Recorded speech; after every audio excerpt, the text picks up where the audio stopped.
So I recently received a question regarding socialism, so let's take a look at this question now. So I am a Greek fan of you. Thank you very much. I do greatly appreciate all of you, and I really appreciate your effort to promote libertarian values. I have a question, even though this is not necessarily linked with this video. As we all know, Marxists like to renovate their already failing ideology. That's true. I would like to learn your mind about something. Many of them claim that socialism is workers' control over the means of production, not the state. Even though that is an oxymoron. Exactly. What is your opinion on that argument? And why do you believe that collectivism and socialism will inevitably lead to state control? And why workers' ownership means the state becomes the master of everything and not the workers? Greetings from Greece. So first of all, a very, very big thank you, and I've got great admiration, of course, to your own country, especially for, the ancient Greek history and everything of what, Greece had brought about. It's really nice to hear, people like yourself from Greece that, of course, you take influence to that of libertarianism. I think that's a wonderful thing. There is sadly, and it is very pervasive, an anti-capitalist mindset that, it doesn't just exist in, across Europe, but sadly it exists, here in Britain and elsewhere, and especially now in the United States. Basically, socialism is an ideology that reaches so far outside the bounds of human nature and economic reality.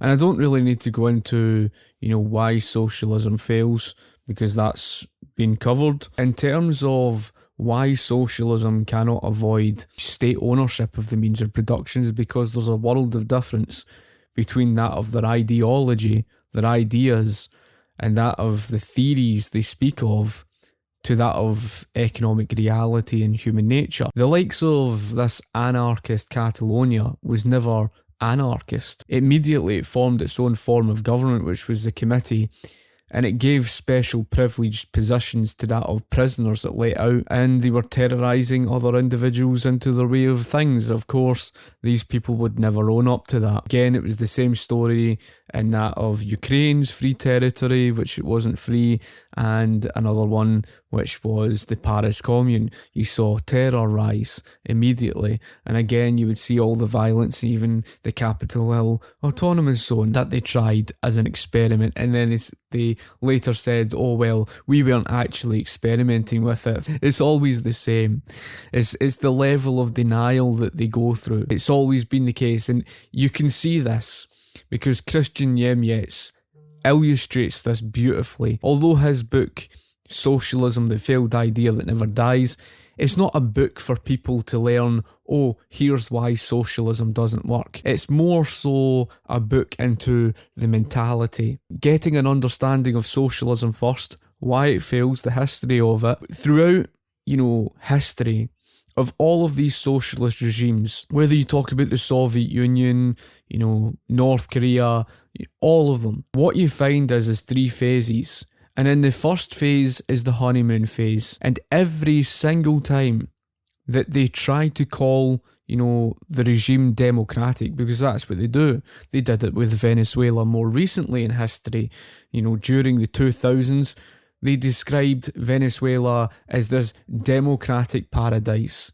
It wasn't until it entered the second phase and then the third phase that the level of denial would set in. They say, oh, that wasn't true socialism, or they would say, oh, it wasn't socialism at all. So the honeymoon phase always comes around, and it was no different in the 1930s with that of the Soviet Union. They called it boastfully and gleefully democratic. It wasn't until that the failure was too evident that then they changed their tune.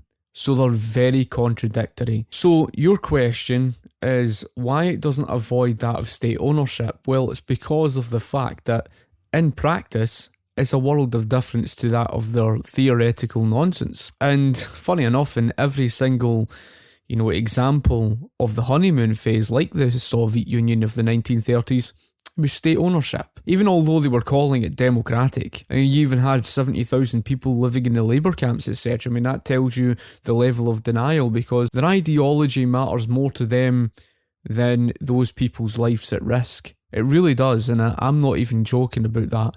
They literally painted the labour camps as, happy, peaceful people who were smiling and they were all happy. Yeah, those 70,000 people in those labour camps were massacred. When you look at the bigger picture of socialism, when you understand practice, the first question is this: what entity is it that is going to take them there towards getting rid of the private sector? Because let's face it, the only type of socialists that accept the private sector are fascists. But when it comes to your typical communist, the socialism that seeks to completely rid the economy of the private sector for the sake of Marxism, etc. Number one, it's the private sector that finances the economy. If you're not going to get money from the private sector, you're only left with the printing press.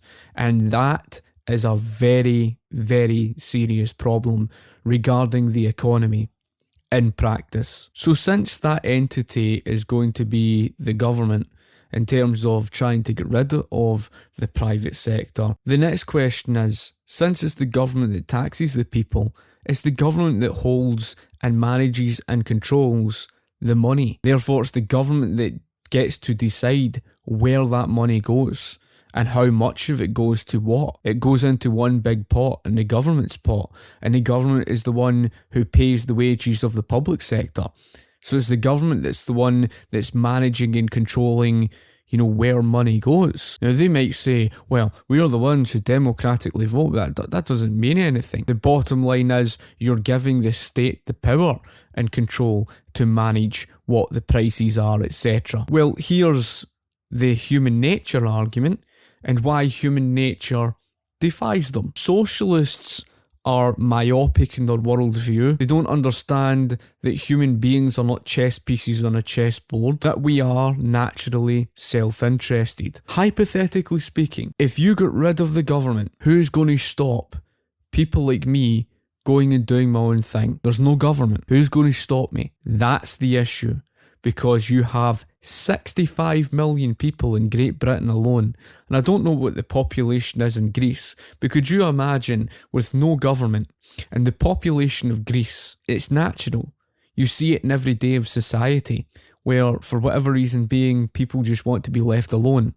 You know those people. You've probably met those people yourself. How are you going to control them? Because that's the only way that you can go around and try and do something. But you've got to control an entire population. Imagine trying to control 65 million people in Great Britain or 300 million people in the United States. Socialists will never accept other people having more than other people. If you've ever analysed their view of rich people, they begin to, ponder in their head, coming up with ideas. Oh, you're not allowed to have this and you're not allowed to have that. You're not allowed to earn this amount. Why do you need money? We'll restrict you. Why should it be down to someone else who dictates what you get and what you have and what you earn? So from a human nature perspective, hypothetically speaking, say the government's gone, who's going to control to ensure that there's so-called egalitarianism? Who is going to be the entity there to control and direct people? You have to have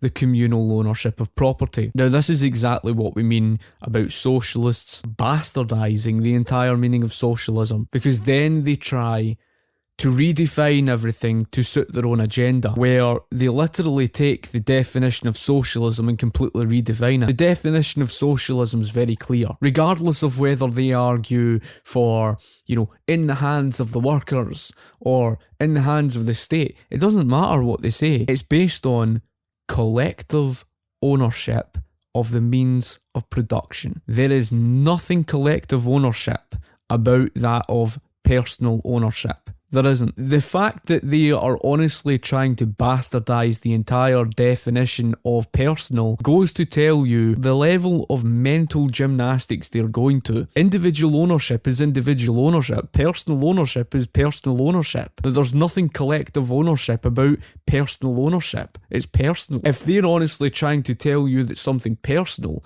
is collective, well, they're arse end backwards. It's like saying, oh, there's a closed door, so let's redefine it to mean that it's open. I mean, that literally is what they're doing. So it's mental gymnastics. In human nature, people are self-interested. They'll go and do whatever they like if there's no government. So there has to be an entity there to control that. After all, you have to control in order to ensure there's going to be egalitarianism. And how else are you going to create an egalitarian society? You have to control. How do you achieve that without controlling people? You can't. You notice how when it came to the CHAZ, the Capital Hill Autonomous Zone, people were going and doing their own thing out of self-interest, and before you know it, riots broke out. It was like one big comedy show. You could see the contradictions, and when they tried to control the situation, they began to panic and violence broke out. Things began to happen that they didn't intend. That's because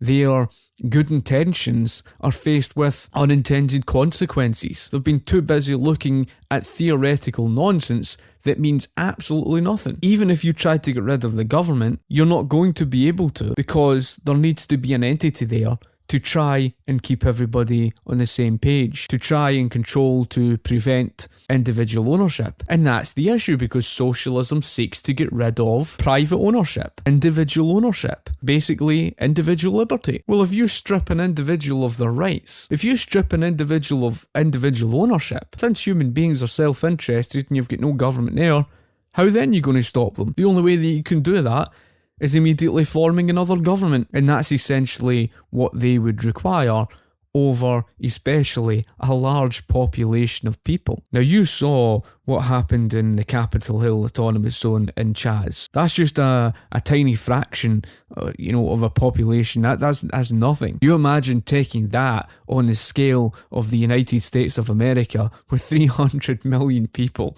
In practice, however, it doesn't get that far. Again, they need to try and get rid of the private sector. So again, they're giving more and more power through nationalisation. After all, it's the government that nationalises, and therefore government is actually the one in practice that is the manager and controller over the industry. So it's the government that then manages the prices over the production and where things go, etc., etc. Because after all, it's the government that's the one that's managing that for the rest of the population to ensure the so-called equality. That's the true face of socialism.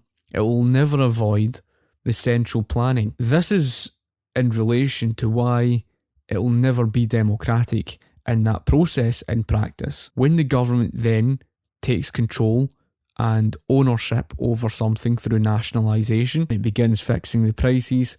What's it then faced with? The economic calculation problem. As soon as they distort the information of profits and losses via government price controls, they're doomed, because then the government does not hold the information of people's needs and wants, because that's what profits and losses are. Profits and losses is telling you what consumers want and what consumers don't want. People wrongly misinterpret profits as simply being a surplus that people fill their own pockets with. So if you destroy the information of profits, you're essentially saying that, of course, the consumer doesn't matter and that the central government knows better. What you're then faced with, since the central planner has destroyed the information of profits and losses, it then takes the attitude of J. Douglas, or I think his name is Douglas J. Either way, he was a Labour Party so-called democratic socialist politician of the Labour Party. He said, "The gentlemen of Whitehall really do know what's best for the British people than the British people do themselves." Why would they come out and say something that anti-democratic? Because at the end of the day,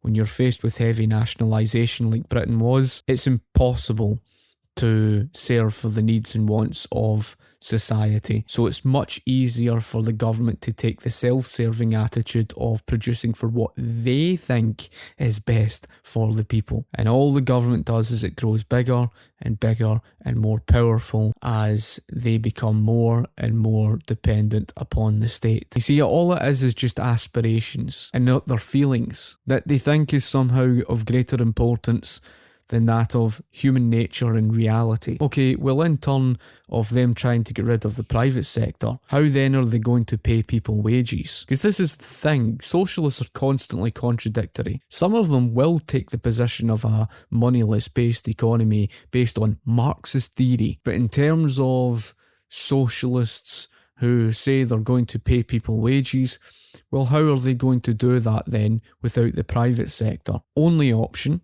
is the printing press. And it's like I said, they run the printing press, it results in an inflation, the inflation drives up, the inflation drives out of control. What do you think society's reaction is going to be to that? They're not going to be pleased. They're not going to be happy about that. In a time of crisis during an inflationary problem, the manager, the one who's been nationalising, what does it try to do to combat that inflationary problem?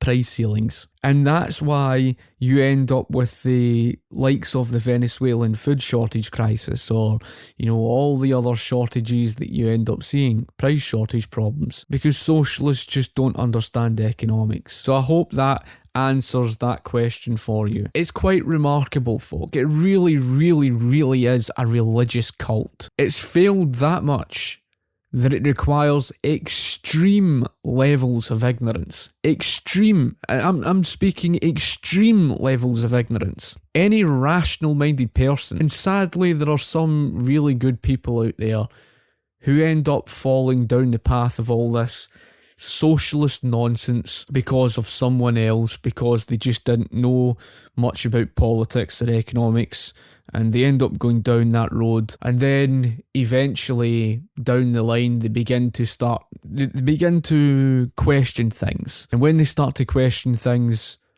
that influence begins to become the aggressor, because socialists don't like someone even daring to question their ideology. Like, how dare you even question socialism? So I know that you did, ask in a following comment, this is the issue, because where they base the entire view of socialism and definition of socialism is simply purely based off, Karl Marx said this, but Friedrich Engels said that, but, Vladimir Lenin said this, but, Kropotkin said that, and, it's all said this and said that and said this, that and the next thing, but they are not, they can't grasp that it's one thing to say something, but it's another thing to put it into practice.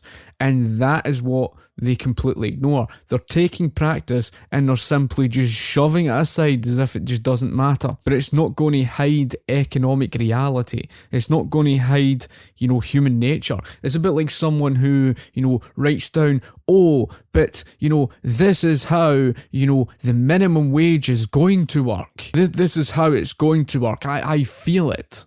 I feel the minimum wage because, it's just my feelings, and I'm just, this is what I intend to do. I intend to raise the minimum wage, and that will, because I said so, it will raise people's wages, because I said it, and I feel it, and I wrote it down, so it's going to work. They never learn, folk. Every single time, and you'll analyse it. You've seen this more recently, folk. Socialists put their foot in it. Take, for example, how they voted for Joe Biden. They're like, yes, we finally get rid of Orange Man bad. Before you know it, he closes down the pipelines, and they're faced with, gas shortage problems. And then they're running around thinking to themselves, why the hell is this happening? They're a walking catastrophe. They don't understand. They don't understand that just because you intend for something to be a certain given way, a goal is a goal. Just because you have it as your intention and this is what your goal is, it doesn't mean to say that that's how things turn out in practice. And it all goes down to this whole thing where they mention about that of imperialism.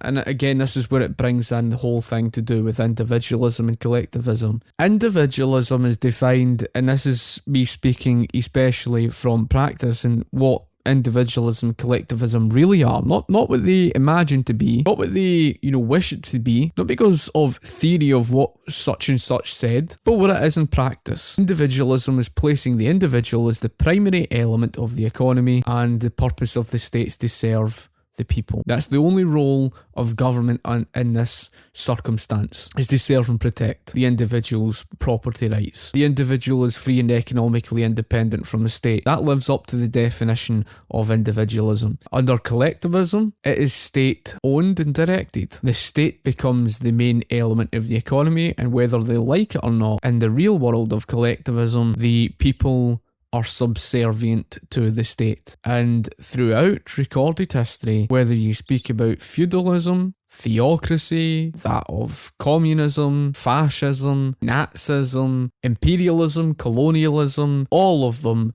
placed the government as the main element of the economy. All of them were state-led. They can't deny that. I mean, could you imagine these people trying to redefine imperialism and colonialism to try and pull these systems outside of collectivism and then throw it under individualism? Folk, the definition of individualism is very clear. Look at the definition here, and you can see that it means freedom from government's regulation, and especially a definition on individualism, and you will see that it's practically defining that of a free market. I mean, what are people trying to say? Are they trying to say, oh look, fascism, imperialism and colonialism were somehow individualist and they were all free market? For any of them to say, imperialism or colonialism led to more deaths than that of communism, that's a very, very strange claim, because I cannot think of a century in history that saw more people die in one century than that of any other century in history. You look at the Soviet Union, and again, this is where they go into the stage of denial. Again, the very same, about 70 odd million people, 40 million of that died due to the Great Leap Forward of starvation. Again, the centralisation of agriculture, the fall of communism. And you can go through so many of these regimes and you can pretty much see that. So I hope that pretty much answers all of that for you. And yeah, it's pretty much that simple. It's impossible for them to avoid that issue. So there is no such thing as this libertarian socialism or this democratic socialism, for that reason being. And any of these socialists who try to argue based on the market, even that's an oxymoron, like I said before. Because the market, referring to prices, you're referring to the market. You're referring to individual buyers and sellers and the market determining what prices are. That's capitalism. Determined through the laws of supply and demand. What's that got to do with socialism? Nothing. See, socialists are just desperate to redefine and relabel socialism in every way possible because they can't defend the failed ideology. They can't. There isn't a way for them to defend economic central planning. They can't do it. So I hope that answers everything for you. And of course, if you've got any further questions you would like to ask, be free to fire away below, and of course I'll be sure to get back to you. Thank you for watching, and I shall talk to you later. Cheers.